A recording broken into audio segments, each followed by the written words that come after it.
My father, Clay Emery, started his tenure at Bryant College in 1950 after serving his country in the U.S. Navy during World War II. Like most freshmen, Clay was assigned a roommate, Dick Wolfe. So now he's starting to get it. So Dick had met a pretty young woman, a female from the dorm, Lane Duransky.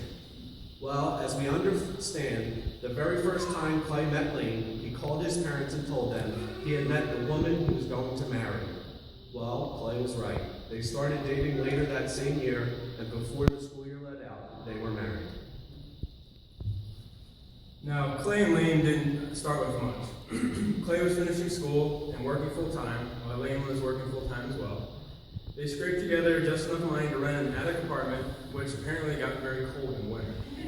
But we're told, in typical pop fashion, they figured out ways to stay warm. Hi, Cap. But our grandfather was used to living modestly. He began working at a very early age in order to contribute to his family's income.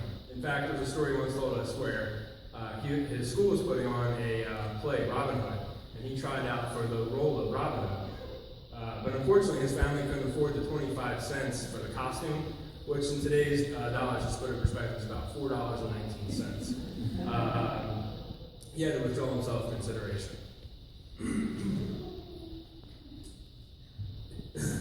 It was experiences like that which made our grandfather the person he was.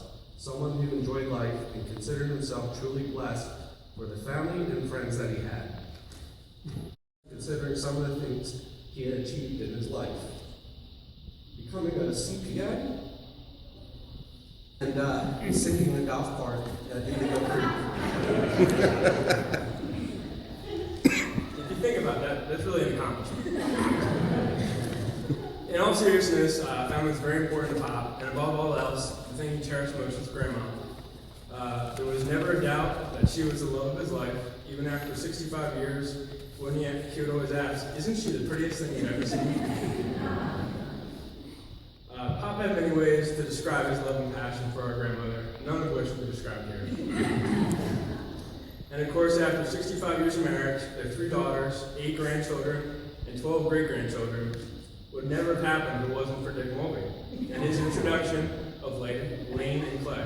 Of course, none of this is how Dick had expected it to work out. There's no doubt that Pop is smiling down, expressing his pleasure in our jokes, and especially at his expense with his one-of-a-kind laugh.